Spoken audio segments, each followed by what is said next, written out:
Oke Pak. Eh, Shalom Bapak Ibu semuanya. Shalom terutama untuk Pak Paulus Surya yang boleh bergabung sangat bersyukur karena ini adalah momen yang spesial dan langka mungkin itu bagi kami. Ya, kita akan memulai acara bedah buku pada malam hari ini. Mari sebelum kita mulai, saya menyapa dulu. Salam untuk Bapak Ibu yang ada di Zoom, Bapak Paulus Surya, untuk Ibu Indah Istapawati, dan juga untuk Bapak Niko, dan juga untuk Pak Yohanes Dodik yang berada di GKA Anugerah. Dan juga untuk para penonton yang ada di kanal YouTube, terima kasih sudah gabung bersama-sama dengan kami.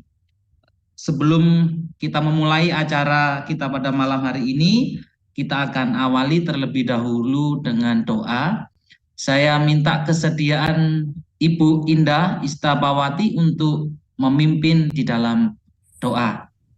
Pada Ibu Indah, waktu dan tempat saya persilahkan. Baik, mari kita satu dalam doa. Bapa kami yang di surga, kami bersyukur kepadamu pada malam hari ini. Terima kasih untuk pertolongan Tuhan, terima kasih untuk kesempatan yang Tuhan berikan untuk kami boleh belajar pada malam hari ini melalui bedah buku yang sudah disiapkan. Kiranya Tuhan Kau memimpin kami dan memberkati kami. Dan kami percaya bahwa sesuatu yang boleh kami dapatkan pada malam hari ini akan boleh menjadi berkat bagi kami, baik yang melalui media Zoom maupun yang lewat YouTube. Kami menyerahkan waktu ini dalam pimpinan-Mu ya Tuhan. Hanya di dalam nama Tuhan Yesus kami mengucap syukur dan berdoa. Amin. Terima kasih untuk Ibu Indah yang sudah memimpin di dalam doa. Saya memperkenalkan diri pada malam hari ini meskipun di sebagian besar yang ada di kanal Zoom ini sudah kenal dengan saya, mungkin kecuali Pak Paulus Surya ya. Tapi kita pernah bertemu satu kali di acara sinode kami seperti itu. Ya, saya Yohanes Hari, saya adalah gembala jemaat di GP Kris Surabaya, itu yang utama, dan saya juga mengajar di sekolah SMP dan juga di SMA. Itu saja perkenalan saya pada malam hari ini. Saya pada saat ini bertugas mendapat amanah dari rekan-rekan Readers Club Indonesia untuk menjadi moderator pada acara hari ini. Kiranya saya bisa menjadi moderator yang baik karena saya terus terang grogi, saya anak singkong gitu kan. Harus bertemu dengan orang-orang hebat, secara khusus Pak Paulus Surya pada malam hari ini. Langsung saja sebelum kita memulai acara kita pada malam hari ini bedah buku, saya akan terlebih dahulu menjelaskan apa itu tentang Readers Club Indonesia. Jadi Readers Club Indonesia itu adalah wadah non-profit bagi para guru agama Kristen, dosen, dan juga gembala jemaat untuk membedah buku-buku yang beredar di masyarakat. Melalui acara bedah buku yang disiarkan secara langsung melalui live YouTube, diharapkan agar acara ini menjadi berkat bagi orang-orang Kristen dan memperlengkapi dengan materi buku yang dibahas, serta tinjauan kritis terhadap materi buku tersebut. Kegiatan bedah buku ini ditujukan untuk kalangan sendiri, yaitu orang Kristen, dan secara rutin dilakukan 1 bulan sekali dengan judul-judul buku yang tentu berbeda-beda di setiap bedah bukunya. Nah, Bapak Ibu yang dikasih Tuhan, kita terlebih dahulu saya akan memperkenalkan pembicara kita pada malam hari ini. Untuk pembicara spesial kita yaitu Bapak Pendeta Dr. Paulus Surya. Beliau adalah gembala dari Gereja Westminster Presbyterian Church yang ada di Bull Creek di Perth. Western Australia. Spesial sekali bagi kami dan bagi kita semua. Beliau ini merupakan alumnus dari STT Saat Malang, kemudian melanjutkan studinya dan mendapatkan gelar doktor dari Amerika, tepatnya di Gordon Conwell Theological Seminary. Jadi sangat spesial. Nah, kalau tidak salah, buku yang akan dibedah pada malam hari ini, kalau tidak salah ya, itu dihadiahkan spesial atau peluncurannya spesial pada ulang tahun gereja yang digembalakan oleh Bapak Paulus Surya yang ke-30. Beliau ini adalah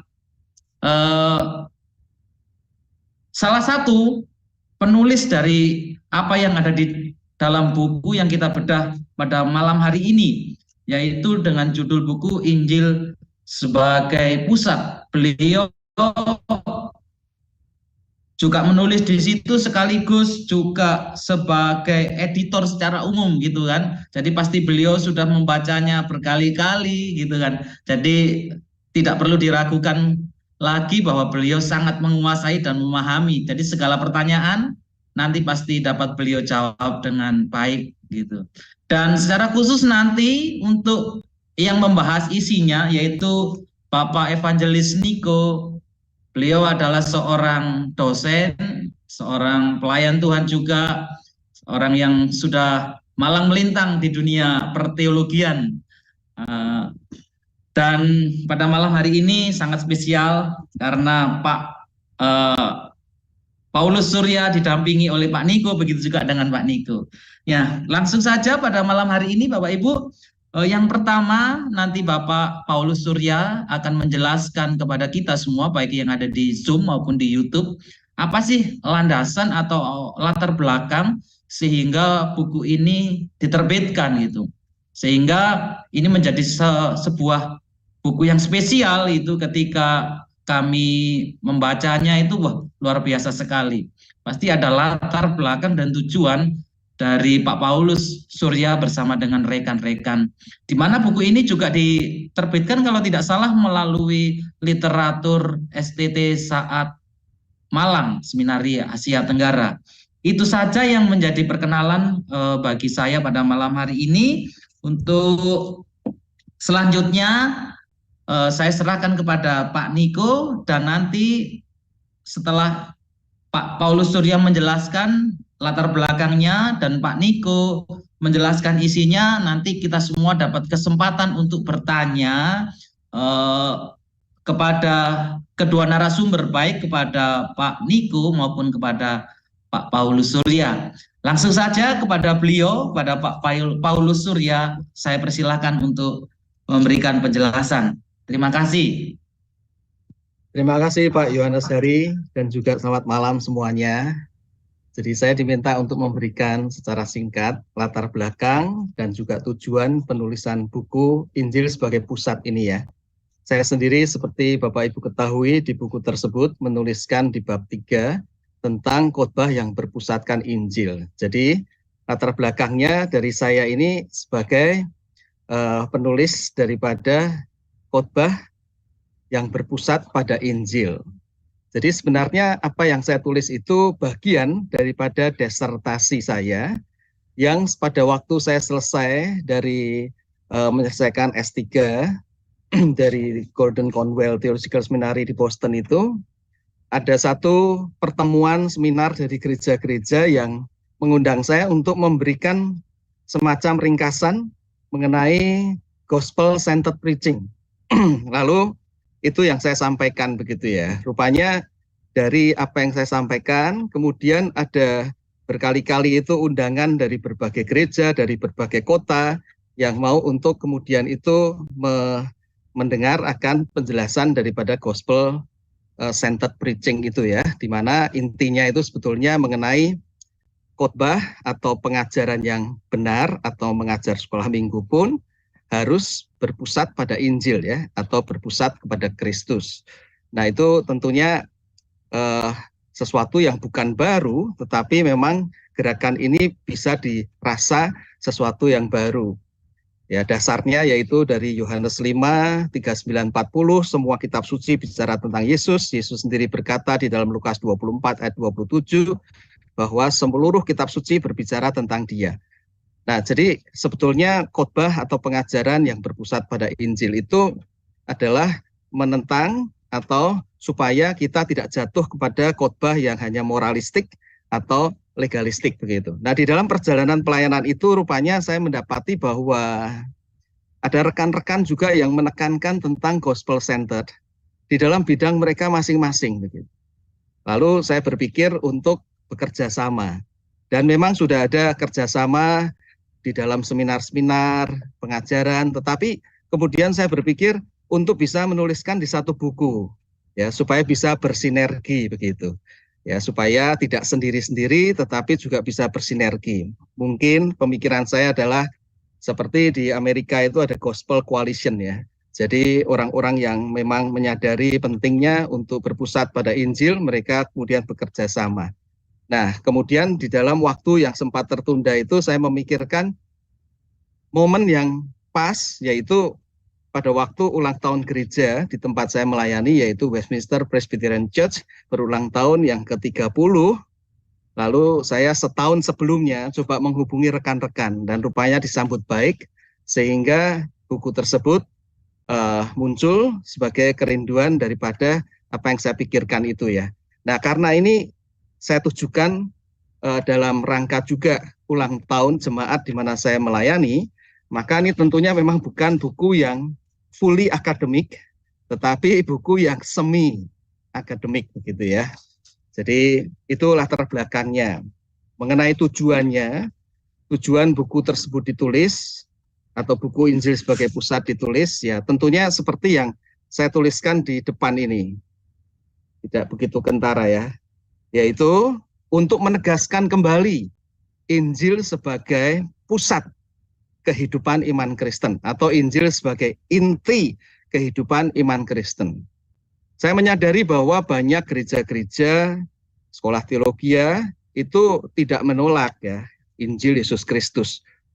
Mayoritas pasti menerima, hanya seringkali tidak menempatkannya pada pusatnya atau tidak menempatkan di dalam sebagai inti daripada pengajaran ataupun di dalam kehidupan dan berbagai bidang. Di mana Injil pada waktu ditempatkan sebagai pusat, Injil itu akan memotivasi untuk kita itu mengajar atau melakukan pelayanan, memberi kekuatan, memberikan perspektif yang benar, itu di dalam berbagai macam kehidupan. Makanya kemudian buku ini membahas tentang berbagai macam kehidupan ya, supaya memang Injil itu bisa ditegaskan kembali sebagai inti atau fokus daripada kehidupan iman Kristen, baik dalam kehidupan gereja, baik di dalam kehidupan ibadah, berkhotbah, dalam hidup sehari-hari sendiri, dalam kepemimpinan, apologetik, di dalam penginjilan, isu transgender, bahkan dalam hubungan suami istri, pendidikan anak, dan sebagainya. Nah, tentunya ini memang belum mencakup semua bidang ya, karena saya sebetulnya menginginkan juga Injil sebagai pusat di dalam konseling misalnya, di dalam pelayanan untuk anak muda, di dalam dunia politik dan sebagainya. Mungkin itu nanti seri kedua ya. Setelah dibedah ini kan ada masukan-masukan, jadi setelah itu baru mungkin seri kedua. Ya, jadi dengan menegaskan Injil sebagai pusat tujuannya supaya gereja atau pelayanan Kristen tidak jatuh kepada pelayanan yang moralistik apalagi antinomian. Nah, ini sesuatu yang penting begitu ya.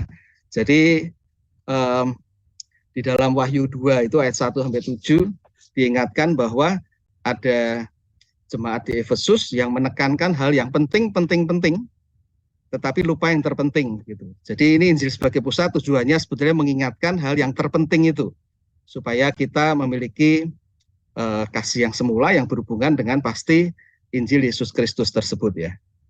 Nah, itu secara singkat latar belakang dan tujuan yang bisa saya sampaikan.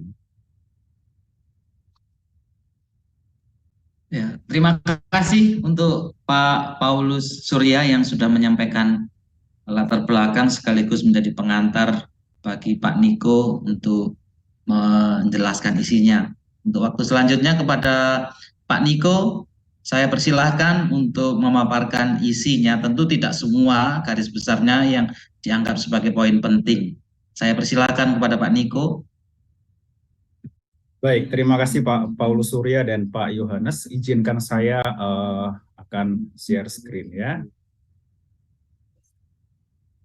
Selanjutnya kepada Pak Niko, saya persilahkan untuk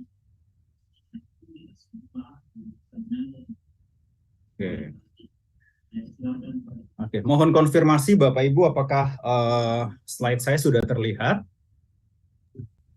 Sudah Pak. Ya, sudah Baik. mantap. Baik, terima kasih konfirmasinya. Buku yang akan dibedah yaitu Injil sebagai Pusat. Ini saya ambil dari poster kita. Pertama saya mau ini dulu ya Bapak Ibu. Saya mau mendapatkan respon dulu dari Bapak Ibu. Foto saya di situ dengan wajah aslinya lebih kece mana Bapak Ibu? Saya percaya, kenapa? Ada komentar foto saya yang ada di poster dengan wajah aslinya. Saya percaya lebih ganteng di foto tapi lebih banyak aslinya, Pak. Oh gitu ya. Terima kasih pujiannya ya Pak ya. Biasanya kalau mahasiswa lebih glowing. Saya biasa ngomong ke mahasiswa saya begini, kalau mereka tidak setuju saya dosen yang paling kece, saya akan memberi mereka nilai F.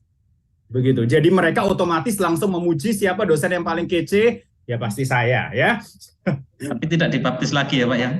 Hanya bercanda ya Bapak Ibu ya, fotonya dengan aslinya sama kok ya, fotonya nggak pakai filter tapi fotonya itu waktu masih kurus ya. Sekarang saya juga agak kurus ya. Nah, identitas buku yang akan dibedah yaitu judul bukunya Injil sebagai Pusat. Saya akan memperbesar sedikit ya. Injil sebagai Pusat, penulisnya Pendeta Dr. Paulus Surya et al. Penerbitnya Literatur Saat Malang, tahun terbitnya ternyata baru tahun lalu ya terbitnya. Jumlah halamannya 153 halaman, harga bukunya Rp60.000. Bapak Ibu bisa mendapatkan di Shopee, di toko online-nya Literatur Saat ya. Literatur Saat itu memiliki toko online di marketplace Shopee. Bapak Ibu bisa mendapatkan ya. Nah, saya akan membedah buku ini per babnya. Saya akan membedah per bab secara singkat saja. Bapak Ibu kalau mau tahu secara lengkap bisa langsung membaca buku ini. Buku ini terdiri dari 11 artikel dan 2 book review ya. 11 artikel dan 2 ulasan buku. 11 artikel ini judulnya berbeda-beda dengan penulis yang berbeda-beda ya. Jadi buku ini semacam bunga rampai, kumpulan dari tulisan artikel-artikel dari 11 penulis yang Bapak Ibu kita semua pasti mengenal penulis-penulis ini ya. Mereka istilahnya kalau di dunia perartisan itu kan ada kelas A, kelas B, kelas C, hamba Tuhan papan atas, papan menengah, dan papan tulis begitu. Nah, 11 hamba Tuhan yang penulis di sini mereka semua mencakup termasuk di dalam hamba Tuhan papan atas ya Bapak Ibu ya. 11 penulis ini sangat terkenal abis ya, hamba Tuhan kelas A, hamba Tuhan papan atas ya. Artikel pertama, judulnya Membangun Gereja yang Berbudaya Injil nih Bapak Ibu. Penulisnya Pak Michael Christdion. Pak Michael Christdion ini ngomong gini nih di artikel 1 bahwa gereja itu harus menjadi gereja yang gospel-centered church. Gereja yang menjadikan Injil sebagai pusatnya. Maksudnya apa Injil sebagai pusat? Pak Michael Christdion ini mengatakan Injil harus menjadi budaya. Bukan sekedar sebuah teori slogan, tapi Injil harus menjadi bagian integral dari sebuah gereja. Nah, Pak Michael Christdion memberikan solusi praktis bagaimana cara mengubah budaya gereja menjadi gospel center. Itu bisa kita baca di halaman 13 dari buku itu, yaitu value. Jadi ada rumusnya nih yang dibuat oleh Pak Michael Christdion. Value plus vision plus language dibagi time. Value ditambah vision ditambah language dibagi time. Itu rumus dari beliau supaya gereja itu memiliki budaya yang gospel center. Nah, value itu di sini apa sih? Value itu dirumuskan oleh Pak Michael sebagai nilai yang dipegang sebuah gereja harus Injil. Nilai yang dipegang sebuah gereja harus Injil. Sehingga dengan value Injil akan lahir vision, cara pandang berdasarkan Injil. Dan akan diartikulasikan dengan language dalam suatu periode waktu rentang time. Ya, jadi sekali lagi value nilai yang dipegang sebuah gereja harus Injil, sehingga itu akan melahirkan vision, cara pandang based on the gospel, yang akan diartikulasikan dengan bahasa dalam satu rentang waktu. Artikel kedua, ibadah yang berpusatkan Injil, ini ditulis oleh Pak Jimmy Setiawan ya. Kita tahu ya, Pak Jimmy Setiawan ini kan pakar liturgi. Kalau nggak salah beliau juga lulusnya dapat penghargaan ya dari alma maternya ya dengan nilai yang tinggi begitu. Pak Jimmy Setiawan, ibadah yang berpusatkan Injil, itu beliau menulis begini. Ibadah itu harus selalu diinspirasikan dan mengekspresikan Injil. Ibadah harus selalu diinspirasikan dan mengekspresikan Injil. Maksudnya apa? Allah Tritunggal adalah sumber dan tujuan ibadah. Di breakdown lebih jauh, maksudnya apa? Allah Tritunggal adalah sumber dan tujuan ibadah. Pertama, ibadah itu diinisiasi oleh Allah Bapa. Ibadah itu diinisiasi oleh Allah Bapa. Ide penyembahan itu bermula dari Allah Tritunggal, bahkan Bapa menciptakan manusia sebagai makhluk penyembahnya. Jadi ide penyembahan kan berasal dari manusia itu sendiri, tapi berasal dari Allah Tritunggal, bahkan manusia dicipta sebagai makhluk yang memang harus menyembah Allah sebagai sang pencipta. Kemudian kedua, kalau tadi berkaitan dengan Allah Bapa, sekarang ibadah itu dimediasi oleh Allah Putra. Ibadah dimediasi oleh Allah Putra terkait dengan manusia itu sudah jatuh dalam dosa nih, dijelaskan oleh Pak Jimmy Setiawan. Sehingga manusia yang sudah jatuh dalam dosa itu nggak mungkin bisa menyembah Allah kalau relasinya belum dipulihkan. Sehingga kita bisa menyembah Bapa jika hubungan kita dengan Bapa yang rusak karena dosa itu dipulihkan dulu oleh Yesus Kristus Sang Putra. Ibadah itu dimediasi oleh Allah Putra. Sedangkan ketiga, ibadah itu dianimasi. Istilah dianimasi ini dipakai oleh Pak Jimmy Setiawan, maksudnya dihidupkan ya. Dianimasi, dihidupkan. Ibadah itu dianimasi, dihidupkan oleh Allah Roh Kudus. Maksudnya Roh Kudus itu menghidupkan rohani kita, sehingga kita dapat menyembah Bapa di dalam roh dan kebenaran.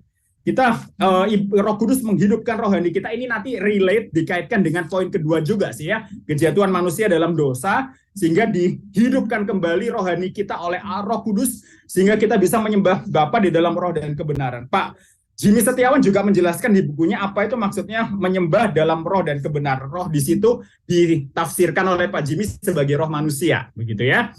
Kemudian selanjutnya Pak Jimmy Setiawan juga menjelaskan ibadah yang berpusatkan Injil itu juga memeragakan 4 babak kisah penebusan. Ibadah yang berpusat Injil juga memeragakan 4 babak kisah penebusan. Bisa kita lihat di halaman 26 dan seterusnya dari buku artikel kedua. Maksudnya apa? Ini terkait dengan worldview ya.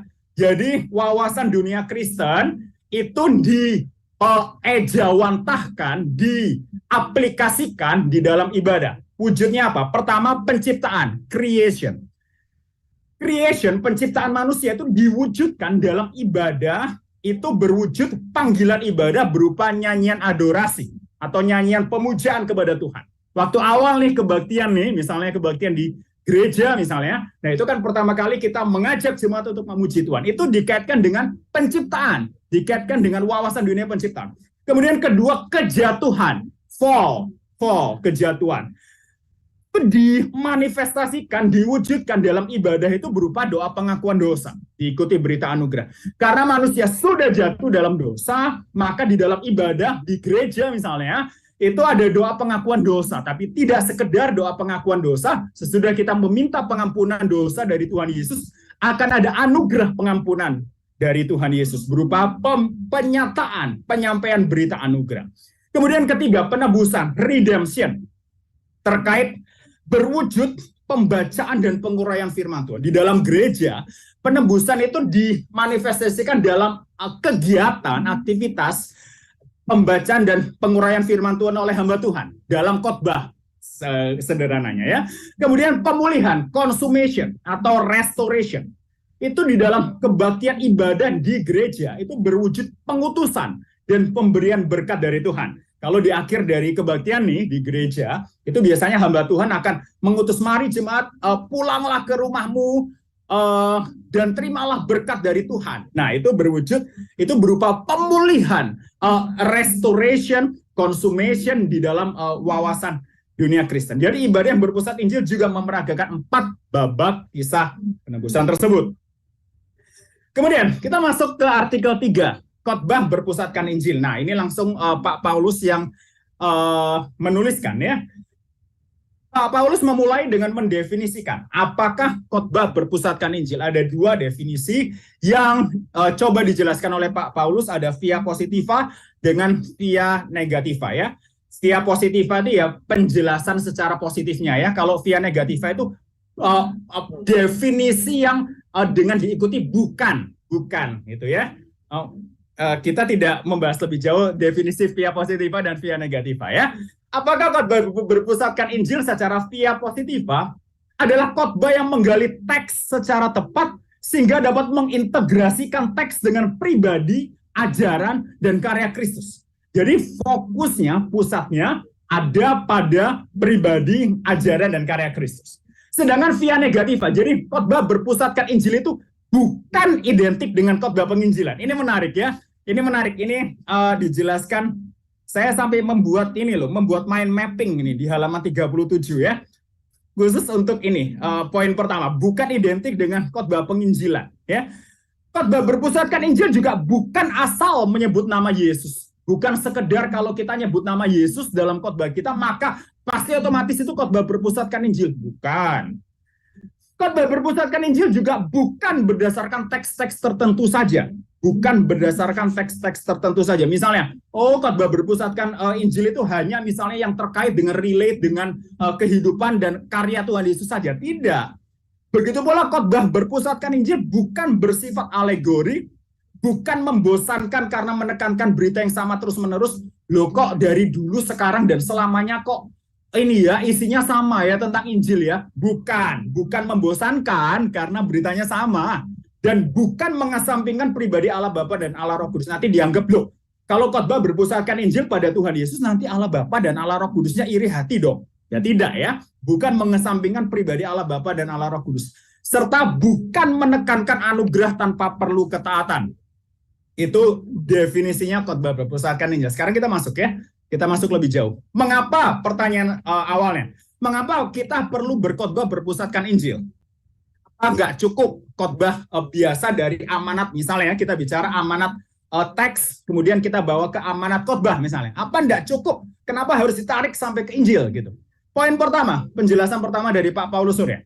Karena seluruh Alkitab memberi kesaksian tentang Kristus dan karya keselamatannya.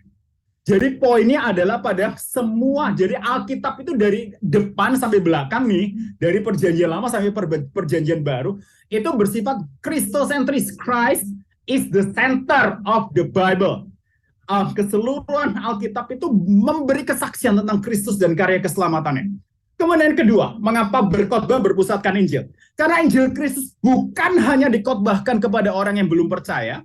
Ini menarik. Coba kita perhatikan poin ini ya. Injil Kristus bukan hanya dikhotbahkan kepada orang-orang yang belum percaya, juga kepada mereka yang telah percaya. Ini tadi terkait dengan via negativa itu ya. Bukan khotbah yang bersifat bukan identik dengan khotbah penginjilan ya. Injil Kristus bukan hanya dikhotbahkan kepada orang-orang yang belum percaya, tapi juga kepada mereka yang telah percaya. Biasanya orang di gereja ngomong, orang nek wis nang gereja iku ya pasti sudah percaya Tuhan Yesus, ndak usah diinjili lagi. Biasanya kan ngomong gitu, sudah di dalam gereja itu identik dengan sudah percaya Tuhan Yesus, ndak usah diberitakan Injil lagi. Nah, menurut Pak Paulus, Injil Kristus itu bukan hanya untuk orang yang belum percaya, saudara, tapi juga mereka yang sudah percaya kepada Kristus. Kemudian ketiga, mengapa berkhotbah berpusatkan Injil atau bersifat gospel center? Untuk membedakan dengan pengajaran moralistik. Biasanya pengkhotbah yang lain itu kalau berkhotbah, mereka dalam amanat khotbahnya mengatakan mungkin jangan mencuri. Jadi hanya poinnya moralistik, jangan mencuri, jangan berzina, jangan berdusta. Mereka hanya menekankan ajaran-ajaran moralistik yang tidak berbeda dengan ajaran-ajaran di agama lain misalnya. Nah, sehingga dalam berkhotbah itu harus gospel centered yang membedakan dengan pengajaran moralistik. Pertanyaan selanjutnya, kalau tadi kita sudah bicara apa itu khotbah yang bersifat berpusatkan Injil, mengapa kita harus berkhotbah berpusatkan Injil? Sekarang how? Bagaimana? Ada 5 tahap, 5 cara. Kalau di halaman 43 pakai kata cara, ada 5 cara bagaimana berkhotbah berpusatkan Injil. Pertama, grace context. Grace context. Perintah moral dalam konteks karya keselamatan Allah, perintah moral itu dikaitkan dengan dalam konteks karya keselamatan Allah terlebih dahulu. Poinnya gini ya. Kalau di dalam Alkitab ada aturan-aturan moral, ada perintah-perintah untuk menjalankan atau larangan untuk tidak melakukan sesuatu, itu selalu diawali, didahului oleh anugerah Tuhan yang memampukan orang untuk melaksanakan perintah itu. Pak Paulus Surya memberikan contoh misalnya di ini ya, Dasatita ya, di Dasatita pada halaman 44 dari buku Injil sebagai pusat. Di Dasatita Keluaran 20 itu Dasatita titah 1 sampai titah 10 itu diawali oleh Keluaran 20 ayat 1 sampai 2. Lalu Allah mengucapkan segala firman ini, akulah Tuhan Allahmu yang membawa engkau keluar dari tanah Mesir, dari tempat perbudakan.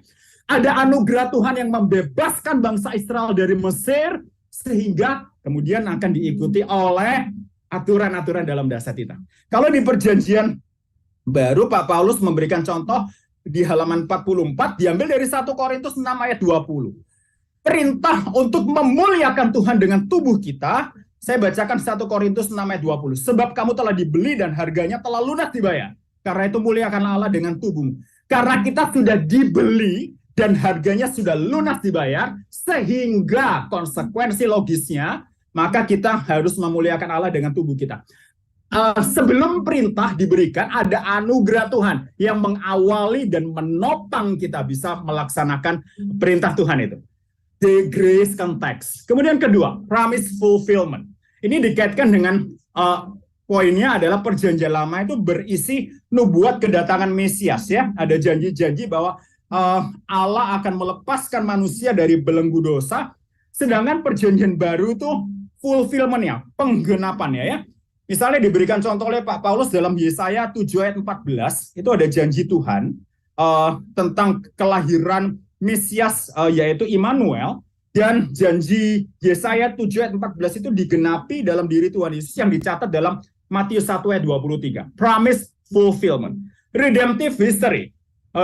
Diambil dari buku halaman 45, itu dikaitkan dengan gini, suatu bagian firman merupakan bagian dari sejarah penebusan yang puncaknya tergenapi dalam kematian dan kebangkitan Tuhan Yesus. Poinnya, semua bagian Alkitab itu dikaitkan, semua bagian Alkitab itu talks about Jesus Christ, bicara tentang kematian dan kebangkitan Tuhan Yesus, manapun bagiannya. Nah, diberikan ini menarik ya, di halaman 45 ini Pak Paulus itu memberi contoh kisah Daud dan Goliat ya, di 1 Samuel 17. Misalnya tahap dasar kisah tentang ini ya, Daud membunuh Goliat ya. Kalau orang baru memahami tahap basic, dia akan melihat kisah Daud itu sebagai kisah Daud mengalahkan Goliat ya dengan batu gitu ya. Kemudian kalau seseorang melihat kisah itu secara kemampuan menengah, intermediate, dia akan melihat Daud sebagai raja Israel yang baru diurapi Samuel mengalahkan Goliat yang adalah musuh umat Tuhan.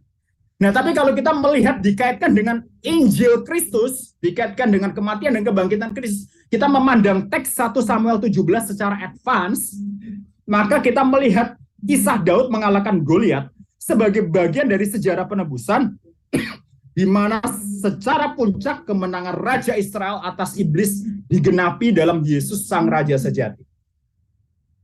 Menarik ya Bapak Ibu, pembahasan yang mind-blowing ya, yang luar biasa. Kemudian poin keempat, cara berkhotbah berpusatkan Injil, gospel reflection. Menemukan berita Injil dengan melihat suatu bagian firman yang merefleksikan Kristus dan karya penebusannya. Menemukan berita Injil dengan melihat satu bagian firman yang merefleksikan Kristus dan karya penebusannya. Ini diperoleh melalui 4 teknik. Memang saya tidak menjelaskan, tidak menulis secara mendetail tekniknya apa ya. Gospel reflection bisa diperoleh melalui tipologi. Di halaman 46 dikaitkan tipologi itu melihat pribadi atau sesuatu yang dicatat dalam Alkitab yang menggambarkan, merefleksikan Kristus dan karya keselamatannya. Misalnya, tipologi itu misalnya gini, kayak Musa diminta membuat ular tembaga dan menaruhnya pada sebuah tiang. Nah, itu kan gambaran dari Kristus ya, yang disalib untuk menebus dosa kita. Kemudian bisa diperoleh melalui analogi, yaitu melihat peristiwa, ungkapan, dan sebutan yang menggambarkan, merefleksikan Kristus dan karya keselamatannya. Misalnya gini nih, Pak Paulus ngasih contoh Mazmur 23 ayat 1, Tuhan adalah gembalaku, tak akan kekurangan aku. Nah, itu dikaitkan dengan Yohanes 10 ayat 11 ya, bahwa Tuhan Yesus adalah gembala yang baik. Menarik ya. Jadi dari Mazmur Tuhan adalah gembalaku dikaitkan dengan Yohanes 10 ayat 11, Tuhan Yesus adalah gembala yang baik. Kontras, yaitu melihat hal-hal yang secara kontras merefleksikan antara apa yang khususnya tertulis dalam PL dengan apa yang tertulis dalam PB yang menunjuk pada Yesus dan karya keselamatannya. Contohnya misalnya Pak Paulus mengkontraskan antara Pengkhotbah 1 ayat 2, karena segala sesuatu sia-sia belaka, itu dikontraskan dengan 1 Korintus 15 ayat 58. Dalam persekutuan dengan Tuhan, jeripayamu tidak sia-sia. Tidak sia-sia, ya, kontrasnya. Sedangkan tema berulang, yaitu melihat tema-tema yang serupa antara apa yang tertulis dalam PL dengan yang tertulis dalam PB yang merefleksikan hal yang berhubungan dengan Yesus dan karya keselamatannya di dunia. Contohnya ini tema berulang. Di Keluaran 13 ayat 21 itu kan mengatakan Tuhan berjalan di depan mereka siang dan malam dalam tiang awan, tiang api. Sedangkan di Matius 28 ayat 19-20 Tuhan Yesus mengatakan bahwa Tuhan Yesus akan menyertai murid-murid sampai akhir zaman. Kemudian ada teknik lagi, referensi perjanjian baru. Melihat apa yang tertulis di PL, merefleksikan apa yang tertulis dalam PB. Misalnya Mazmur 22 ayat 1, itu sebenarnya merefleksikan perkataan Tuhan Yesus di Markus 15 ayat 34. Kemudian sesudah 4 cara itu, berkhotbah berpusatkan ini, cara kelima insting. Ya. Insting itu mendapatkan berita Injil dengan cara insting. Karena Timothy Keller setuju dengan perkataan Sinclair Ferguson itu ya. Dia ada kutipan langsung di situ bahwa ya bagaimanapun ya mau tidak mau pakai insting lah ya. Pakai insting bagaimana cara berkhotbah berpusatkan Injil dari satu bagian teks Alkitab. Tapi tentu insting ini hanya bisa kita miliki, hanya bisa kita lakukan kalau kita sudah menguasai 4 cara sebelumnya: grace, context, promise, fulfillment, redemptive history, dan gospel reflection. Nggak mungkin ya kalau kita belum menguasai 4 cara sebelumnya kita bisa pakai insting, itu ya nekat ya. Jadi kuasai dulu 4 cara sebelumnya dan baru pakai insting itu. Kemudian artikel keempat, action speaks louder than words. Naskah khotbah Pendeta Benny Solin. Ya, siapa yang tidak mengenal beliau ya? Beliau dosen emeritus ya dari STT Saat Malang ya. Spesialisasi di bidang homiletika. Action speaks louder than words. Ada 2 poin yang saya ringkas dari. Jadi begini, untuk artikel keempat ini berasal dari naskah khotbah ya, berasal dari naskah khotbah Pendeta Benny Solihin, dan dari naskah khotbah itu saya menemukan 2 poin penting, yaitu pertama, pemberitaan Injil itu adalah kepercayaan istimewa dari Tuhan, bukan sebuah beban, bukan sebuah hal yang memberatkan kita, tapi itu adalah kepercayaan istimewa dari Tuhan. Kalau kita ditugaskan untuk memberitakan Injil, itu Tuhan itu mempercayakan kita, memberi kita kepercayaan istimewa untuk memberitakan Injil bagi orang-orang yang sudah percaya kepada Kristus. Kemudian poin kedua yang bisa kita pelajari dari artikel keempat, orang-orang lebih mudah menerima Injil yang disampaikan jika mereka melihat teladan hidup kita. Makanya judulnya Action Speaks Louder Than Words. Perilaku kita berbicara lebih keras daripada kalimat-kalimat kita ya. Jadi ini ya, berkhotbah itu ngomongan verbal dan ini ya, kalau di bahasa Inggrisnya itu word and deed. Perkataan dan perilaku itu harus sinkron. Artikel 5, kehidupan yang berpusatkan Injil, Pak Yakub Trihandoko. Beliau ya siapa yang tidak kenal ya, beliau pakar Biblika Perjanjian Baru lulus dari London ya. Agustus ini beliau akan wisuda PhD-nya beliau ya. Pak Yakub Trihandoko nulis di artikel kelima, kehidupan yang berpusatkan Injil, ada beberapa hal yang bisa kita pelajari. Kehidupan yang berpusatkan Injil itu ada beberapa poin penekanannya, yaitu pertama, meletakkan karya penebusan Kristus yang sempurna dan beranugerah pertama sebagai perspektif, kedua sebagai motif, ketiga sebagai model, dan keempat sebagai modal atau kekuatan dalam menilai dan melakukan segala sesuatu. Ya, jadi karya penebusan Kristus itu memberi kita perspektif, motif, model, dan modal dalam menilai dan melakukan segala sesuatu. Yuk kita breakdown, kita jelaskan satu persatu. Injil sebagai perspektif itu apa? Menurut Pak Yakub Trihandoko, kita harus memandang segala sesuatu dari sudut pandang Injil. Kacamatanya itu harus Injil. Kedua, Injil sebagai motif. Penebusan Kristus menggerakkan kita untuk menghidupi Injil. Injil sebagai model, meneladani Kristus dengan bersandar pada Kristus. Because Christ is our role model. Karena Kristus adalah role model kita, teladan kita untuk bisa kita hidup berpusat pada Injil. Sedangkan Injil sebagai model atau kekuatan, pembenaran dari Kristus memampukan kita menjalani proses pengudusan pada kepastian kemenangan dalam Kristus. Pak Yakub tadi ngomong statement yang menarik, kalau kita pernah jatuh dalam dosa, ingat Tuhan Yesus menjanjikan kepastian kemenangan dalam pergumulan kita atas dosa di dalam Kristus. Ada kepastian kemenangan di dalam Kristus. Amin Bapak Ibu. Amin ya. Artikel ke-6, hati pemimpin yang berpusatkan Injil. Pak Sensendaya ini profesor bidang Christian leadership ya. Profesor bidang Christian leadership, profesor dalam bidang kepemimpinan Kristen. Ya, Pak Sensendaya mengatakan beberapa poin yang bisa kita pelajari. Seorang pemimpin yang berpusat Injil harus mengawasi diri sendiri dan ajarannya. Di halaman 75 dari buku ini, itu diambil dari 1 Timotius 4 ayat 16 itu ya. Awasilah dirimu sendiri dan awasilah ajaran. Perhatikan, yang diawasi itu ada dua hal. Diri kita sendiri dan ajaran kita. Kemudian Pak Sensendaya mengatakan di buku itu, di halaman 77, wujud konkret pemimpin mengawasi diri sendiri itu apa? Pemimpin haruslah tak bercacat. Nah, hal yang satu statement quotation, kutipan yang menarik dari Pak Sensendaya adalah pemimpin itu tidak sinless-nya digabung. Pemimpin itu tidak sinless, tapi spaceless. Pemimpin itu bukan tanpa dosa, tapi dosanya berkurang, gitu ya. Saya terjemahkan bebas ya. Ia tidak sinless digabung. Pemimpin itu tidak sinless, tapi spaceless. Kedua, pemimpin yang mengawasi diri sendiri tidak angkuh, bukan pemberang. Tidak angkuh, bukan pemberang. Paulus menulis bahwa pemimpin gereja secara spesifik perlu overseeing jemaat, tapi tidak overbearing terhadap jemaat. Maksudnya apa?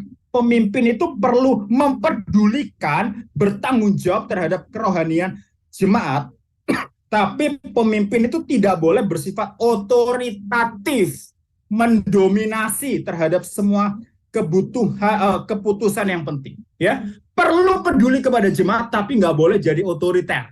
Poinnya gitu sih ya di halaman 77. Kemudian ketiga, wujud konkret pemimpin mengawasi diri sendiri. Tidak merasa superior terhadap orang-orang yang berbeda, baik itu gender, ras, warna kulit, ataupun agama atau kepercayaan. Ya, Pak Sensendaya mengatakan menggunakan istilah seorang pemimpin Kristus haruslah seorang yang hospitable. Ya. Lanjut ya. Selain itu, bagi pemimpin Kristen, pola ideal kepemimpinan itu mengacu kepada Kristus. Yaitu apa? Ada beberapa poin. Pertama, Kristus itu memiliki karakteristik lemah lembut dan rendah hati. Itu bisa kita baca di buku halaman 80 ya. Karena Tuhan Yesus itu memiliki karakteristik lemah lembut dan rendah hati. Maka seorang pemimpin itu harusnya juga punya karakteristik lemah lembut dan rendah hati ya. Kedua, pemimpin Kristen juga harus menyadari diri sendiri dan orang lain adalah orang berdosa yang membutuhkan Kristus. Ini yang harus kita ingat baik-baik. Diri kita sendiri itu orang berdosa juga membutuhkan Kristus. Orang lain juga adalah orang berdosa dan membutuhkan Kristus juga. di halaman 81 ya. Kemudian ketiga, pola kepemimpinan yang mengacu kepada Kristus, adanya paradoks kelegaan dan maksudnya apa sih? Maksudnya di sini. Poinnya adalah Kristus itu, Tuhan Yesus itu pernah mengatakan kepada para murid untuk di Matius 11 ayat 28 sampai 30, Tuhan Yesus meminta para murid untuk memikul kuk yang kupasang dan jiwamu ketenangan. Ketenangan yang Yesus tawarkan tidak menciptakan hidup yang pasif, santai atau malas. Ia yang menawarkan ketenangan hidup juga mengenakan kuk pada murid-muridnya. Poinnya gini, Tuhan Yesus itu waktu mengatakan pikulah kuk, Tuhan Yesus itu tidak meniadakan kuk. Sekali lagi, Tuhan Yesus tidak meniadakan kuk, Tuhan Yesus tidak menghilangkan kuk. Tapi saat kita memikul kuk itu, ada topangan tangan Tuhan. Poinnya gini penjelasannya. Di tengah kesibukan eksternal bagi Kristus, yang digambarkan dengan kita memikul kuk, pemimpin Kristen itu punya ketenangan internal dari Kristus. Di tengah kesibukan eksternal bagi Kristus, pemimpin Kristen memiliki ketenangan internal dari Kristus. Artikel 7, apologetika yang berpusatkan Injil, Pak Bejoli ya. Beliau sedang kuliah PhD ya sekarang. Apologetika itu bukan membela Tuhan, tapi membela iman. Ini yang menarik ya. Sering orang salah paham, ya, salah paham dan gagal paham. Mengatakan kita membela Tuhan. Oh tidak. Apologetika itu bukan membela Tuhan, tapi membela iman. Itu bisa kita baca di ini ya, di halaman 88 dari buku ini. 3 objek pembelaan dalam apologetika. Jadi saat kita doing apologetics, melakukan apologetika, itu 3 objek pembelaan. Kita membela doktrin-doktrin pokok kekristenan. Kedua, kita melakukan pembelaan terkait filsafat atau wawasan dunia Kristen, dan kita juga melakukan pembelaan dalam apologetika itu terkait dengan Injil. Nah, ada 2 fungsi apologetika yang dibahas oleh Pak Bejo, yaitu yang pertama, fungsi apologetika yang pertama adalah fungsi eksternal. Fungsi eksternal, yaitu kita mengklarifikasi kesalahpahaman, membela dari serangan, menunjukkan kesalahan pandangan non-Kristen, membenarkan klaim dari Injil, dan menerjemahkan Injil dalam bahasa yang dapat dipahami. Kemudian fungsi internal dari apologetika, adalah menguatkan iman murid Kristus. Jadi internal ya, bagi murid Kristus sendiri. Itu menguatkan iman murid Kristus ketika menghadapi kritik dari luar maupun keraguan dari dalam diri kita sendiri. Karakteristik apologetika yang berpusat pada Injil bisa dibaca di halaman 92 dari buku ini. Ada 3. Pertama terkait dengan message, kedua terkait dengan motivation, ketiga terkait dengan messenger. Message bicara bahwa kita tidak hanya membela fakta tentang Kristus, tapi juga makna yang terkandung di dalamnya. Ini poin penting ya. Saat kita melakukan apologetika, kita tidak hanya bicara fakta historis bahwa Yesus sungguh-sungguh mati dan bangkit. Kita tidak sekedar membela fakta historis bahwa Tuhan Yesus sungguh-sungguh mati dan bangkit, tapi kita juga menjelaskan makna di balik kematian dan kebangkitan Kristus.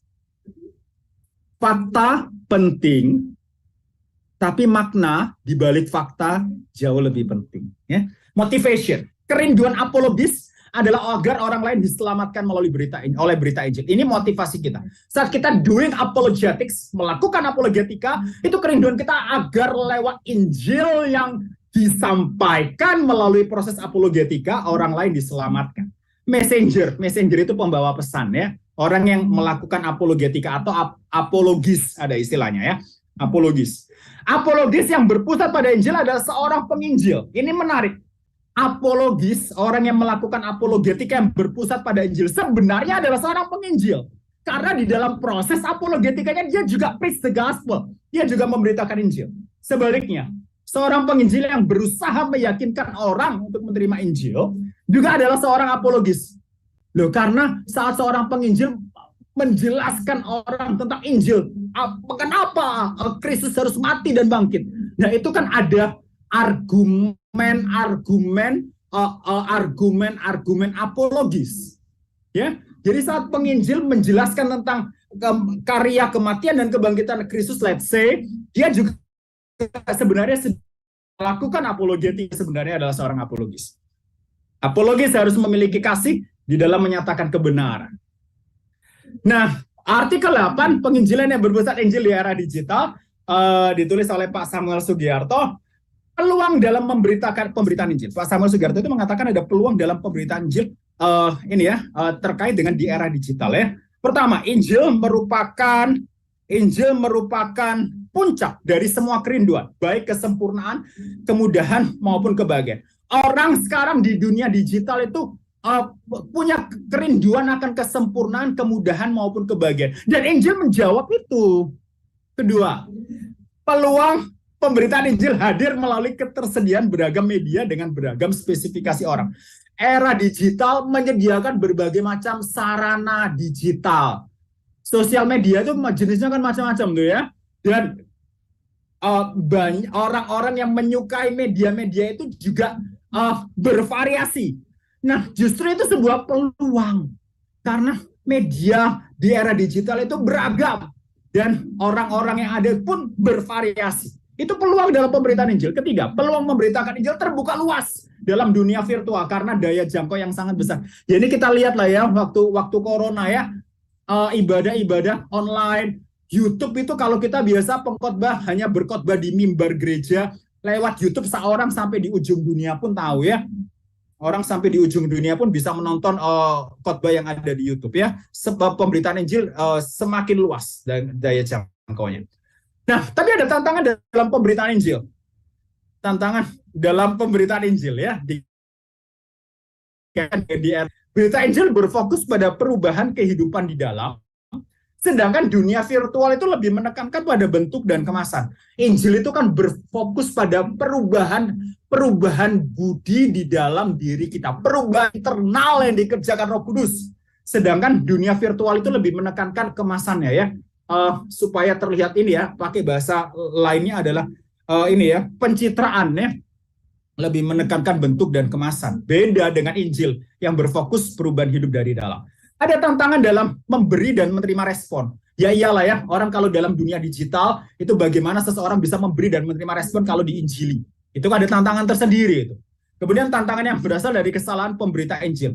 Nah, Injil ini yang harus kita perhatikan. Injil harus diproklamasikan secara utuh, yaitu dalam sudut pandang mikro. Sudut pandang mikro itu terkait karya penebusan Kristus memulihkan manusia berdosa. Tapi ada juga Injil dalam pemberitaan Injil secara makro, yaitu karya Kristus yang memulihkan dunia yang telah rusak dalam dosa. Ini dikaitkan dengan dikaitkan dengan pemulihan Allah atas segala sesuatu, gitu ya. Presuposisinya kayak gitu tuh ya. Nah, digital evangelism merupakan metode penginjilan yang utuh yang dimulai dengan menghadirkan kerajaan Allah di dalam setiap bagian kehidupan untuk menunjukkan keindahan Injil yang akan membawa orang selangkah lebih maju untuk datang kepada Kristus. Contoh konkret digital evangelism yang diberikan oleh Pak Samuel di bukunya adalah menghadirkan akun musik yang menghasilkan ini ya. Ini saya ambil dari bukunya artikel halaman 109 ya. Sebagai contoh, digital evangelism menghadirkan akun musik yang menghasilkan lagu-lagu dunia dengan nilai-nilai kerajaan Allah, nilai-nilai kebenaran, keadilan, kasih yang sejati, perdamaian, dan seterusnya, dan sebagainya. Diharapkan melalui lagu-lagu semacam itu, para pendengar diajak untuk melihat gambar besar kehidupan dalam kerajaan Allah yang indah dan mulia, sehingga mereka diajak untuk mengharapkan dan menghidupinya dalam keseharian. Setelah itu dilanjutkan dengan percakapan penginjilan yang bersifat personal dan intensional. Artikel 9, tenang Bapak Ibu, kita sudah mau selesai ya, artikelnya sampai 11 ya. Sekarang artikel 9, pendekatan moral yang berpusatkan Injil dalam menghadapi isu transgender. Pak Calvin Budiman ya, Pak Calvin Budiman ini PhD-nya itu bidang Christian Ethics ya, bidang etika Kristen ya. Ada 3 pokok pemikiran utama dalam ideologi transgender. Jadi poinnya gini, Pak Calvin ini mau menjelaskan tentang isu transgender. Nah, beliau memulai dulu dengan 3 presuposisi dari ideologi transgender ya. Pertama, menurut ideologi transgender, gender adalah hasil dari konstruksi sosial dan tidak bersifat biologis ataupun alamiah. Jadi menurut orang-orang penganut ideologi transgender, gender itu bukan terkait dengan biologis atau alami, tapi terkait dengan konsensus kesepakatan kesepakatan di masyarakat. Poinnya gitu. Kemudian kedua, orang yang menganut ideologi transgender mengatakan gender adalah identitas diri yang lebih penting dan lebih menentukan daripada identitas seks dan atau jenis kelamin seseorang. Jadi seseorang itu jenis kelaminnya apapun itu bukan masalah. Yang penting itu bagaimana dia menilai gendernya, gitu ya. Bagaimana dia mengidentify gendernya. Seperti apa? Ketiga, peniadaan atau peleburan batas-batas yang membedakan antara gender pria dan gender wanita demi tercapainya persamaan hak asasi semua golongan. Ngapain ada perbedaan sekat-sekat menurut teologi transgender? Dilebur saja. Nah, tapi Pak Calvin Budiman itu menjelaskan bahwa Alkitab itu bagaimana prinsip Alkitab itu melawan, kontra, atau bagaimana Alkitab itu membahas, menyoroti tentang ideologi transgender. Ada 3 ya. Pertama, menurut Alkitab, definisi manusia sebagai laki-laki dan perempuan itu dikarenakan pada masing-masing gender terkandung rancangan Allah yang unik, di mana realitas seks dan gender merupakan bagian yang tidak terlepaskan dari tubuh fisik manusia. Itu semua itu jadi manusia itu kan ada seks, jenis kelamin, itu akan menghasilkan gender, dan itu berasal dari rancangan Allah. Poinnya gitu sederhananya ya. Kedua, identitas gender tidak dapat dilepaskan dari tubuh fisik sebagai laki-laki atau perempuan yang seseorang bawa sejak lahir. Jawaban bagi pergumulan identitas gender bukan terletak pada terapi hormon atau operasi ganti kelamin, tapi pada identitas yang baru di dalam Kristus. Jadi identitas gender kita itu tidak bisa dilepaskan dari jenis kelaminnya orang itu apa ya. Kalau memang jenis kelaminnya secara fisik biologisnya laki-laki atau perempuan, maka gendernya juga terkait dengan jenis kelaminnya itu. Dan kalau ada pergumulan terkait gender, solusinya bukan terapi hormon atau operasi ganti kelamin, tapi pada kelahiran baru di dalam Kristus.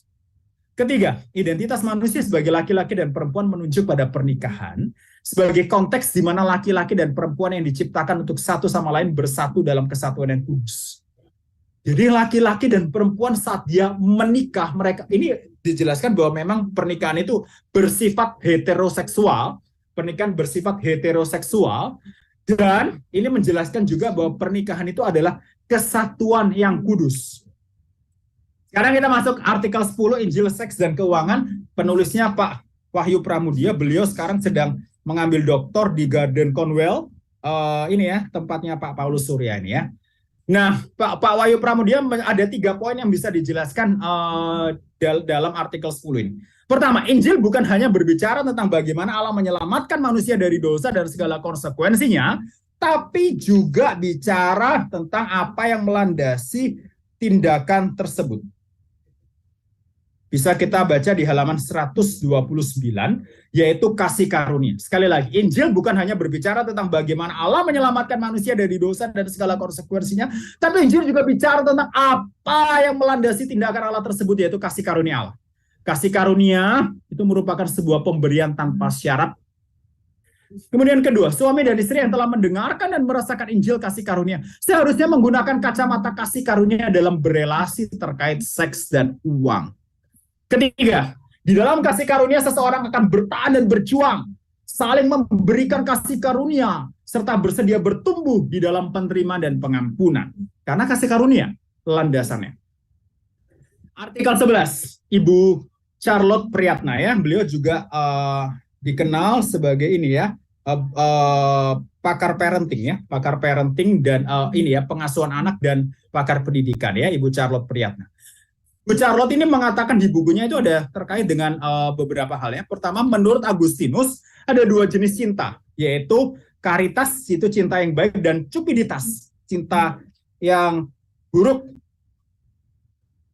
Karitas adalah cinta yang terarah kepada Tuhan, sedangkan cupiditas adalah cinta yang salah dengan mencengkram dan mendominasi karena ketakutan akan kehilangan objek yang dicintai. Jadi kalau seorang ayah atau ibu dia memakai alasan mengasihi anak, tapi sebenarnya sampai terlalu mendominasi karena dia takut kehilangan, itu sebenarnya bukan karitas tapi cupiditas menurut buku ini ya. Kemudian poin kedua, di dalam pola asuh yang berpusat pada Injil, orang tua harus menerapkan karitas kepada anak, di mana orang tua menyadari bahwa anak yang ada merupakan milik Tuhan. Anak itu bukan miliknya orang tua. Ingat baik-baik. Anak itu bukan miliknya orang tua, tapi miliknya Tuhan. Yang dititipkan kepada orang tua. Dan orang tua harus membawa anak kepada Kristus, agar anak dapat berjalan bersama Kristus sepanjang hidup. Nah, sekarang izinkan saya mengevaluasi isi buku ya. Sebelumnya saya ngomong dulu nih untuk penonton di YouTube.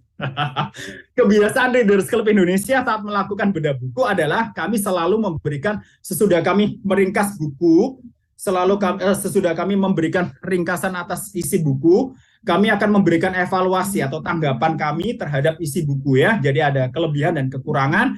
Kami akan mengevaluasi secara objektif ya. Jadi tidak ada kami sentimen pribadi itu ora ono, boten wonten, nggak ada ya. Jadi kami akan menilai secara objektif. Sekarang izinkan saya menilai buku ini secara objektif kelebihannya. Pertama, buku tersebut lahir dari Gospel Centered Will dari Pendeta Paulus Surya terkait ulang tahun Westminster Presbyterian Church Bull Creek ke-30 tahun. Menarik, seorang gembala dalam ulang tahun gerejanya justru ingin membuat buku yang bersifat gospel center ya. Biasanya orang kalau perayaan ulang tahun itu kan pesta, terus apa gitu ya, poin-poin ritual perayaan ulang tahun gitu ya. Nah, tapi Pak Paulus Surya justru ingin ada warisan terkait dengan ulang tahun gerejanya, yaitu dengan menulis buku yang bersifat gospel center, dan ini sangat patut kita apresiasi ya, sangat patut kita apresiasi. Kedua, tema buku tersebut menegakkan supremasi Injil di masa postmodern saat ini. Postmodern gampangnya itu terkait dengan relativisme kebenaran ya, relativisme kebenaran. Jadi di masa yang penuh dengan relativisme kebenaran, jadi di masa di masa postmodern sekarang itu kebenaran itu bersifat relatif, tergantung orangnya gitu ya. Tapi justru melalui buku ini menegakkan supremasi Injil. Dibikin lebih tajam, jadi melalui buku ini, hanya melalui Injil manusia bisa diselamatkan dari dosa. Amin Bapak Ibu, amin ya. Bahwa di masa postmodern kebenaran relatif, justru melalui buku ini Injil ditegakkan bahwa Injil satu-satunya kebenaran yang di dalam dan olehnya manusia berdosa bisa diselamatkan. Ketiga, sebagian besar dari para penulis artikel memiliki spesialisasi keahlian sesuai judul artikel yang ditulis. Ya jelas ya. Jadi misalnya Pak Jimmy Setiawan itu memang beliau kan punya ini ya, apa sih lembaga yang terkait dengan ibadah itu ya, ibadah ya. Jadi pas pembahasannya terkait dengan ibadah. Begitu pula misalnya Pak Bejo ya, itu terkait dengan apologetika. Juga itu memang spesialisasinya. Jadi pas spesialisasinya membahas menulis topik yang sesuai dengan spesialisasinya ya. Keempat, artikel-artikel yang ada ditulis dengan pemahaman teologi yang alkitabiah dan kristosentris. Tidak ada kesalahan teologis di dalam buku ini ya. Saya kalau membaca sebuah buku Bapak Ibu, saya sedikit menunjukkan ya. Saya membaca itu per kata ya Bapak Ibu ya. Jadi saya tidak membaca garis besar gitu, enggak. Saya membaca, saya garis bawahi, saya lipat bagian atas dan bagian bawah. Bagian atas itu kalau ada hal yang bisa dipelajari, bagian bawah saya lipat bagian bawah itu kalau ada kritik atau kesalahan begitu. Artikel-artikel 11 artikel itu tidak ada kesalahan di dalam teologianya ya, dan bisa dipertanggungjawabkan. Kelima, beberapa artikel merupakan isu kekinian yang tepat untuk dibahas. Isunya zaman now gitu ya. Zaman now. Misalnya penginjilan yang berpusat Injil di era digital oleh Pak Samuel Sugiarto. Ini kan pas ya, zaman now. Dan pendekatan moral yang berpusatkan Injil dalam menghadapi isu transgender Pak Calvin Budiman. Kan pas juga dengan isu zaman sekarang ya. Keenam, sebagian besar artikel ditulis dengan pemahaman mendalam tapi dengan menggunakan bahasa yang mudah dipahami oleh pembaca. Pembaca umum bisa memahami. Tadi sekali lagi pembahasan tadi Pak Paulus sempat mengatakan di bagian latar belakang dan tujuan bahwa buku ini ya, apa tadi pakai istilah semi akademik gitu ya Pak Paulus ya, kalau saya salah. Semi Ya, betul, semi akademik. Jadi buku ini bahasanya tidak bahasa yang bahasa ini ya.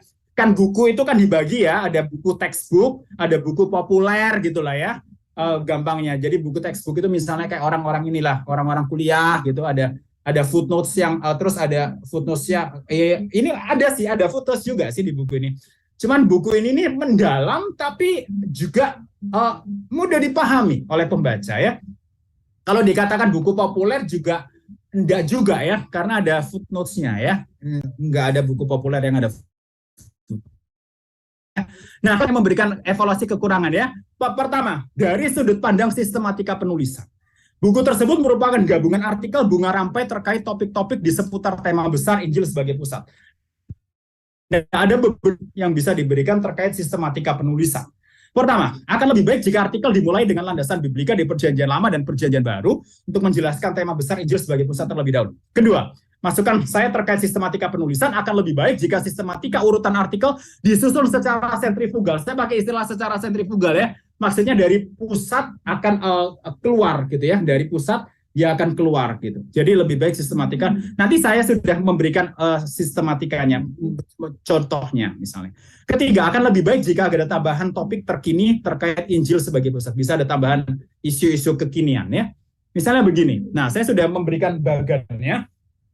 Kita mulai dari poin sebelah kiri ya. Jadi dimulai dari landasan biblika, kemudian akan menghasilkan topik spiritualitas personal, kemudian menghasilkan topik spiritualitas keluarga, kemudian akan keluar secara sentrifugal itu ke arah topik gerejawi, kemudian baru topik tanggapan eksternal. Izinkan saya memberikan masukan ini. Jadi ini ada artikel-artikelnya masukan saya rombak sedikit ya urutannya Pak Paulus. Jadi masukan saya gini. Landasan biblika artikel pertama konsep Injil sebagai pusat di Perjanjian Lama, kemudian konsep Injil sebagai pusat di Perjanjian Baru. Nah, ini urutannya saya rubah. Dimulai dari kehidupan yang berpusat Injil dulu, kalau nggak salah ini Pak Yakub Tri ya. Kemudian action speaks louder than words, Pak Benny Solihin. Injil, seks dan keuangan, Pak Wahyu Pramudia. Let go and let God, ini Bu Charlotte Priyatna. Hati pemimpin yang berpusatkan Injil, itu Pak Sen Senjaya. Membangun gereja yang berbudaya Injil itu Pak Michael Christian. Ibadah yang berpusatkan Injil Pak Jimmy Setiawan. Khotbah yang berpusatkan Injil ini Pak Paulus Surya, apologetika yang berpusatkan Injil Pak Bejoli. Kemudian, nah ini saya tambahkan satu topik kekinian, yaitu melawan filsafat dan gaya hidup kontemporer, misalnya humanisme, hedonisme, materialisme, dan lain-lain. Titik 2, musuh Injil sebagai pusat. Kemudian baru masuk pendekatan moral yang berpusatkan Injil dalam menghadapi isu transgender Pak Calvin Budiman, dan penginjilan yang berpusat Injil di era digital Pak Samuel Sugiarto di akhir. Itu masukan dari saya sih. Kalau tadi terkait masukan terkait sistem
DE bukan hanya memberitakan Injil dalam lensa makro, tapi dilanjutkan juga dengan Injil dalam lensa mikro melalui percakapan penginjilan yang personal dan intensional. Terkait hal tersebut, pertama, akan lebih baik jika diberikan contoh di Alkitab terkait lensa makro dan mikro dalam penginjilan itu seperti apa ya. Mungkin bisa ada contoh di Alkitab atau referensi ayatnya di Alkitab. Kemudian terkait hal tersebut, poin kedua, akan lebih baik jika diberikan penjelasan lebih jauh tentang lensa makro dan mikro di dalam penginjilan. Misalnya, bisa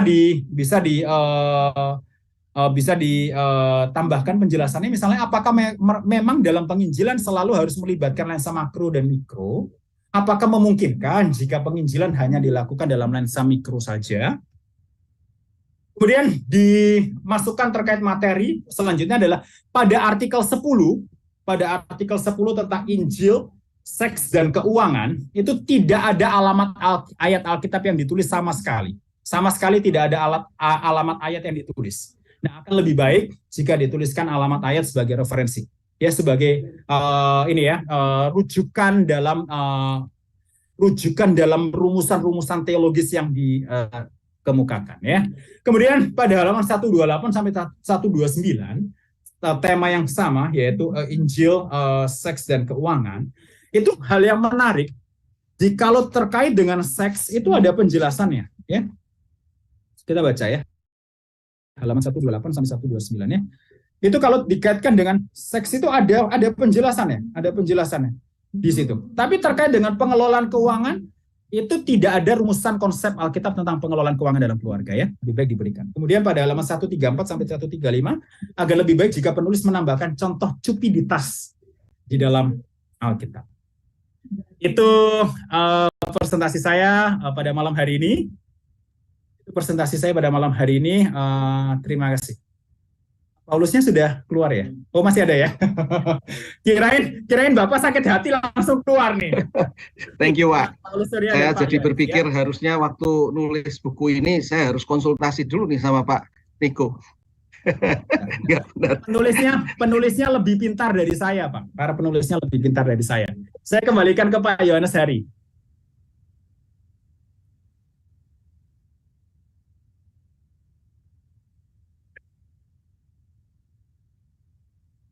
Silakan Pak Yohanes Hari. Ya, silakan Pak Yohanes Hari. Ya, terima kasih Pak Niko yang sudah menyampaikan materi yang padat dan tentu sangat jelas gitu ya. Tapi kalau ingin mendetail, saya sarankan untuk membeli buku.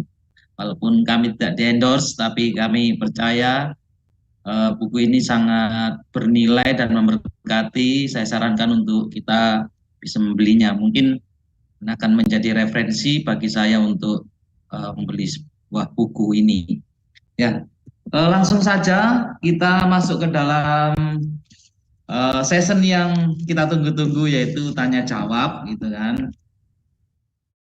Nanti bisa bertanya dan nanti akan dijawab oleh narasumber baik Pak Niko maupun Pak Paulus Surya. Untuk kesempatan pertama saya memberikan kepada Bapak Ibu yang hadir di Zoom, dan setelah itu untuk Bapak Ibu yang ada di kanal YouTube Readers Club Indonesia.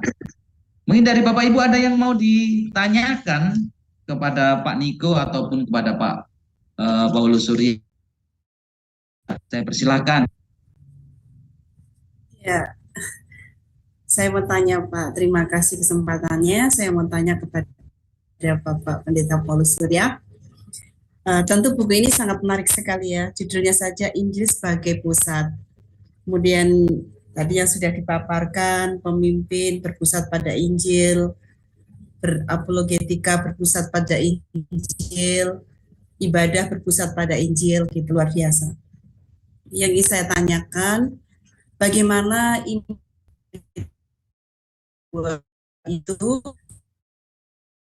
juga liturgi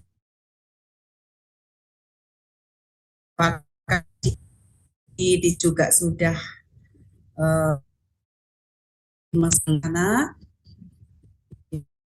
atau ibadah dalam setiap khotbah menjalin Injil. Itu pertanyaan yang pertama. Kemudian pertanyaan yang kedua, ya saya pernah mendengar itu ketika kita bercerita dalam sekolah minggu tadi juga Bapak Paulus Surya juga sekolah minggu ya, juga harus berpusat pada Injil. Nah ini apakah ketika kita sedang bercerita dari berbagai cerita di dalam Alkitab, apakah kita akan menjalin Injil walaupun itu di dalam PL ataupun PB dan cerita apapun juga? Apakah maksudnya begitu? Ya, itu aja pertanyaan saya. Mohon Terima penjelasan. kasih, Bu. Langsung Ida. silakan Pak Paulus Surya untuk menjelaskan. Oke, ya terima kasih Pak Yohanes. Jadi kalau pertanyaan tentang penerapan ya dalam ibadah gitu ya. Jadi dari pengalaman atau yang saya terapkan di gereja ya tentunya ya, tapi juga dalam pembicaraan dengan Pak Jimmy Setiawan karena dia teman saya ya. Jadi memang pertama khotbah ya. Jadi khotbah menjadi satu bagian yang penting untuk ibadah itu menjadi ibadah yang berpusat pada Injil Kristus. Jadi setiap khotbah itu seharusnya memang selalu berkait dengan Injil Kristus. Nah ini sebetulnya berhubungan juga dengan kalau cerita sekolah minggu ya, ini langsung ada hubungannya dengan pertanyaan yang kedua. Ya, jadi sebetulnya bukan hanya kita itu mengkhotbahkan Injil Kristus atau berkait dengan Injil Kristus itu dari bagian-bagian tertentu yang jelas. Yesaya 53 misalnya, atau Immanuel di Yesaya 7 begitu. Tapi setiap bagian. Nah, kenapa kita begitu? Itu karena memang dasarnya ya terlebih dahulu ya. Bahwa misalnya di dalam Yohanes 5, 39, 40 tadi, kita akan tahu bahwa Yesus berkata, engkau menyelidiki kitab suci, orang Farisi, ahli Taurat, pikirnya kamu dapat hidup kekal. Padahal kitab suci itu semua bicara tentang aku, tapi kamu tidak mau datang padaku. Jadi semua kitab suci ternyata bicara tentang Yesus kan. Nah itu salah satu contoh ya. Contoh yang kedua mungkin dari Lukas 24-27. Itu kalau menurut pakar dari Perjanjian Baru, Greg Bale yang menuliskan tafsiran juga yang sangat tebal itu, dia melihat di situ bahwa seluruh kitab suci berbicara tentang Yesus ya. Di situ kata seluruh kitab suci itu sebetulnya dipakai 2 kali. Seluruh itu dengan kitab suci itu dipakai 2 kali di dalam 2 Timotius 3 ayat 16 bahwa segala tulisan yang diilhamkan Allah gitu ya. Nah, segala tulisan itu sebetulnya terjemahannya bisa menjadi seluruh kitab suci diilhamkan Allah. Sedangkan di dalam Lukas 24-27 juga tulisan seluruh kitab suci itu bisa diterjemahkan segala tulisan. Nah, kalau di dalam 2 Timotius 3:16 kita tahu bahwa segala tulisan itu diilhamkan Allah, itu berarti mencakup ke segala tulisan kan, semuanya ya, bukan cuma kitab-kitab tertentu begitu. Nah demikian juga seluruh kitab suci itu sebetulnya mencakup semuanya begitu. Nah tentunya bukan kita itu kemudian alegori atau sulapan begitu ya, ada kata apapun langsung ke Kristus enggak. Tetapi itu menjadi sesuatu hal yang kalau Charles Haddon Spurgeon itu memberikan satu ilustrasi bahwa semua jalan di Inggris itu dapat dikatakan menuju ke kota London. Nah, meskipun jalan itu kecil di desa, tapi nanti akan berkait ke yang lebih besar. Akan berkait yang lebih besar. Sampai ke jalan tol, sampai kepada kota London. Nah, demikian juga sebetulnya di dalam Alkitab. Bicara tentang Yesus. Kan nggak dikatakan semua pasal, atau semua kalimat, atau semua kata. Ya, tetapi melihat bahwa semua kitab suci bicara tentang Yesus, berarti ada tidak kata atau kalimat yang ditulis terlepas daripada konteks kitab itu ditulis? Nggak ada kan ya? Nah, berarti sebetulnya semuanya bisa berkaitan dalam kaitan. Sebetulnya kalau kita belajar Amsal itu kalimatnya bahkan ada yang sama atau mirip sekali dengan kitab-kitab hikmat sekuler waktu itu gitu ya. Tapi yang membedakan sebetulnya konteks anugerah atau konteks Injil itu, yaitu sebetulnya takut akan Tuhan, takut akan Tuhan, takut akan Tuhan itu 17 kali. 18 kali takut akan Allah. Jadi ternyata Amsal pun ditulis di dalam takut akan Tuhan. Nah, takut akan Tuhan di sini kan bukan takut Tuhan yang mengerikan ya, tetapi itu sebetulnya menghormati akan anugerah Allah yang kalau ditulis 11 itu sebetulnya berhubungan dengan takut akan Tuhan itu di dalam keselamatan dalam Yesus. Jadi dalam konteks itu ini menjadi kitab hikmat yang berpusat pada Injil. Nah, kalau kita tidak kaitkan begitu, ini akhirnya hanya menjadi moralitas saja. Demikian juga menceritakan di sekolah minggu ya. Makanya guru-guru sekolah minggu pun perlu menceritakan satu bagian firman yang berkait kepada Kristus. Memang banyak bahan-bahan sekolah minggu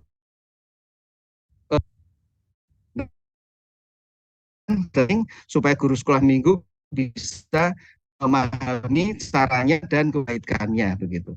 Ya, jadi dari gereja saya sendiri saya belajar untuk menerapkan bukan hanya di khotbah tetapi juga di sekolah minggu, bahkan kelompok-kelompok kecil pun para pemimpinnya harus belajar juga bagaimana menggali Alkitab secara kristosentris atau gospel center. Nah, mengenai kebaktian atau satu ibadah itu memang bukan hanya khotbah ya, tetapi khotbah itu memang penting begitu. Tapi yang memimpin sebagai WL atau pemimpin liturgi itu juga memilih lagunya itu mesti yang gospel centered begitu ya. Itu dari pemilihan lagunya begitu. Jadi bukan hanya masalah soal kita berbuat baik begitu saja, tapi memang ada dasar gospel centerednya. Lalu di tempat saya melayani juga saya menekankan supaya para pemimpin liturgi WL itu kan suka memberi ulasan lagu atau kata-kata begitu. Itu saya minta sebisanya at least satu kutipan tentang gospel words gitu, gospel quotes gitu. Ya, jadi saya berikan linknya begitu supaya mereka itu bisa mengutip begitu supaya selalu ditekankan hal itu. Kalau di dalam bahasanya Pak Michael Christian itu supaya language itu ya ada pengulangan terus begitu. Ya, seperti misalnya we need to hear the gospel every day because we forget it every day. Jadi kita memang diingatkan. Jadi dengan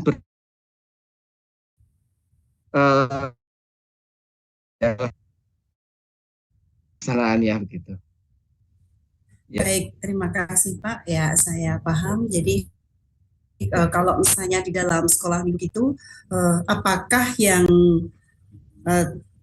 tertulis di dalam 1 Korintus 15 ayat 34 itu perlu kita tekankan ya pokok-pokoknya ya, misalnya tentang Allah Maha Kuasa, lalu kemudian tentang siapa Yesus, lalu karya Kristus gitu dalam setiap cerita apapun. Kalau sekolah minggu apakah teksnya